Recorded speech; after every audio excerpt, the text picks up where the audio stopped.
If you don't do what I tell you to do, we're divorced. And he handed me with divorce papers. Sooner or later, this was bound to happen. Alright, then let's get a divorce. What? I filled up the divorce papers in front of him. Alright then, I'll fight it. It was he gave me the divorce papers, but for some reason he's stunned. You don't get it, do you? Without me, you'll be all alone by yourself. Yeah, all alone by myself. Is that all you want to say? Then that's enough. I'm busy with packing for moving out. What are you packing for moving out? What? It's obvious, isn't it? I'm going to divorce you and move out. It's a perfect timing in the end. My name is Sarah. I married my husband Jason a few years ago. We're childless and we both work. My parents died in an accident in my first year of work, and I've been all alone ever since. I was really appreciated when we got married. I wanted to make my own family with him. I want 2 children. I had such high hopes for a bright future. However, the reality was far from that. After our wedding, Jason's attitude gradually became cold. Sarah, if I'm gone, you'll be a loner all over again. Jason would always bring up this phrase whenever we got into a small argument. He would attack me by my weaknesses, and would always get into a fight because he complains about my housework. Is it stir vegetables for dinner tonight? The dish is for old people. Didn't I call you to ask what you want to eat today? You said whatever. Yes, but I still think a housewife should think what her husband wants to eat and cook it. I was in the mood for paella today. Then say so. You should know without asking. You'd complain no matter what I cook. What? What did you say? I work just as hard as you do, and I'm the only one who takes care of the housework. Don't talk like that. You said before we got married that you like doing housework. It's true, I like it, but if you're always complaining about it, I don't want to do it anymore. I see. What? No, I just thought you were being cheeky. Cheeky? If you're making that comment, it means you think less of me. I don't like that about you either. You're always reading into things. I don't want a wife who talks down to me like this. Here we go again. Next, you just start shaking up the fact that I'm alone in the world. And then another synonymous statement from Jason that he always says, well, maybe having kids will make your loneliness go away. Maybe it's time for us to have kids too. Jason never forgets to say this after an argument. When we just got married, I wanted to have a baby right away. But early on in our marriage, the husband who had been so kind to me was gone. Now that he has turned into the man who just complains, I'm hesitant about having children with him. It's true that I have no other relatives than Jason, but before I married him, I was living on my own. I have enough money to save. I'd rather not go back to being alone, but there are times when I would rather go back to being alone than have Jason threaten me. If I had a child, I would spend the rest of my life being abused by him, and he would abuse me in front of them. When I think about it, I just can't help it. I couldn't move forward with Jason, but he didn't like this either. Before we got married, you said you wanted kids right away. So why are you so unreluctant about having a baby after we got married?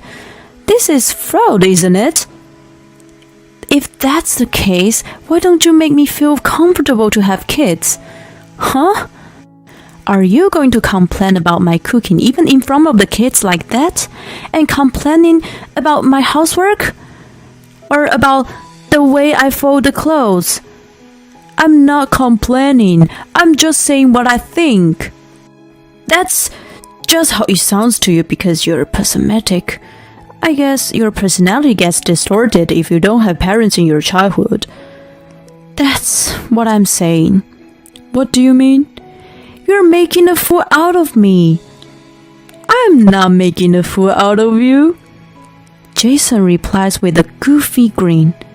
The look on his face is the best proof that he's making a fool out of me. And to top it off, there's my mother-in-law.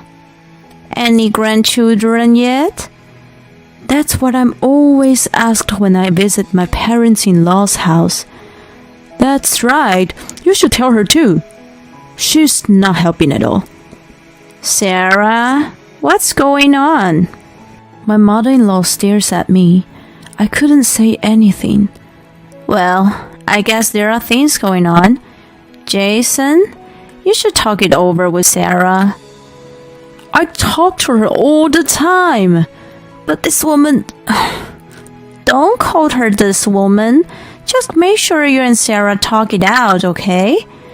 Okay, I understand. My mother-in-law doesn't talk too much. She's been living alone ever since her husband died. She's not a bad person, but she's always saying, any grandchildren yet? And it's really tough on me. I can tell she's really looking forward to it, so I could never tell her that. I'm not sure if I want to marry your son because of his personality. I had no choice but to keep my mouth shut. Then my mother-in-law had an accident. I got a call from Jason and left work early to rush to the hospital. I guess I arrived early than he did. I'm sorry for disturbing you. Mother, are you alright? I'm fine. As you can see, I'm well. It's just that, I broke a bone in my leg. Oh my god, you don't have to cry like that. I just burst into tears. I'm sorry. I was afraid I might also lose you by an accident. I was so worried on the way here. Oh, well, I guess he didn't tell you well. I'm sorry I made you worried. I'm sorry you had to remember what happened to your parents. This was the first time my mother-in-law and I talked about a lot of things. You should go home now. No, but I'll wait for Jason to come. I'll go home with him. Then my mother-in-law sighed. He's not coming, so you can just go home. That's not true. I'm his mother, I know. It's sad, isn't it? And my mother-in-law was right. He didn't show up even after visiting hours. When I came home, he was watching TV. What are you doing? What do you mean? You called me to tell that your mother had an accident today, didn't you? So why did you come to the hospital? Oh, I thought you were going. One is enough, right? She's alive anyway, right? Then it's not a big deal. She's the only mother you have, right? Shut up. Just make me some food. I'm hungry. You haven't eaten? Of course not. Why should I spend my own money when you're going to cook? I am not doing it. I'm not cooking. I'm going to bed. Don't you dare talk to me like that. You know, if you make me angry, you'll divorce me, right? Then do it. I was hungry, but I was so annoyed by what Jason said and did that I stayed in the bathroom, determined not to cook a meal for him.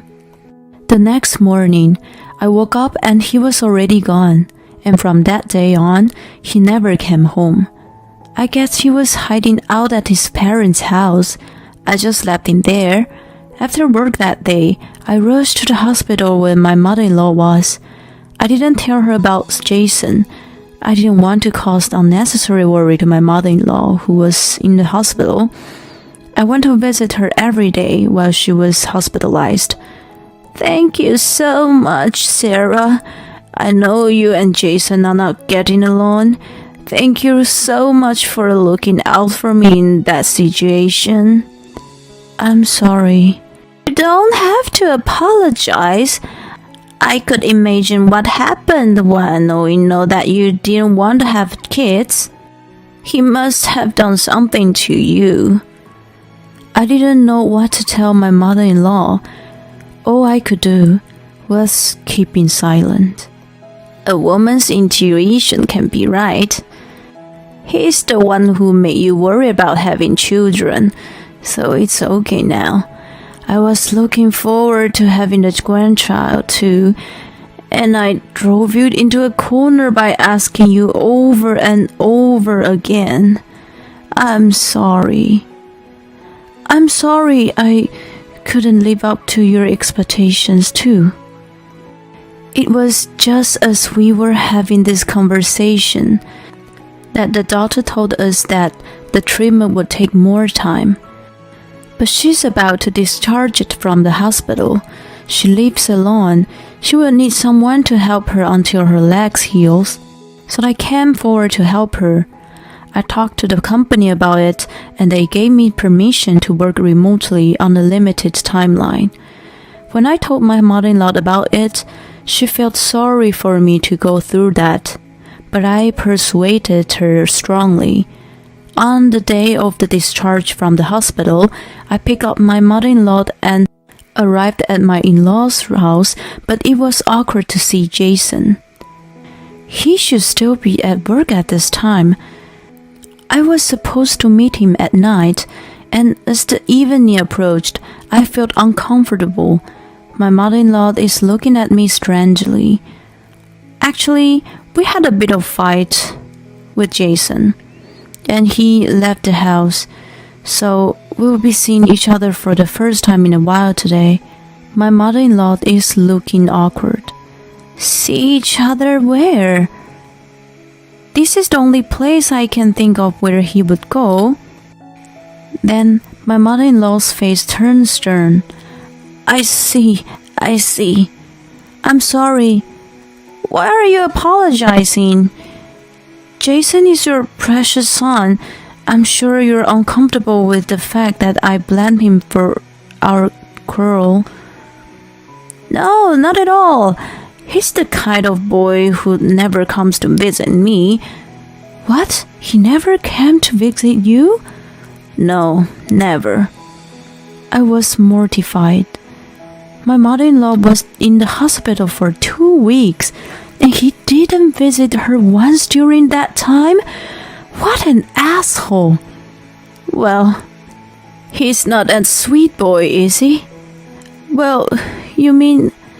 Sarah, I need you to calm down and listen to me. He doesn't have a key to this place, so he is not here. That means... It's okay, I have an idea. Let's talk about you and me first. And then my mother-in-law made me a surprise offer. A week passed, and I was back in the house where I lived with Jason, packing my bags. As I was packing my bags, I heard the front door open. Oh, just in time. I wanted to talk to you. I'm busy. How's Mom doing? Why don't you come see her for yourself? Huh? You're the one taking care of her, so I don't have to go. I mean, you're the one who's supposed to be taking care of Mom. If you don't do what I tell you to do, we're divorced. And he handed me with divorce papers. Sooner or later, this was bound to happen. Alright, then let's get a divorce. I filled up the divorce papers in front of him.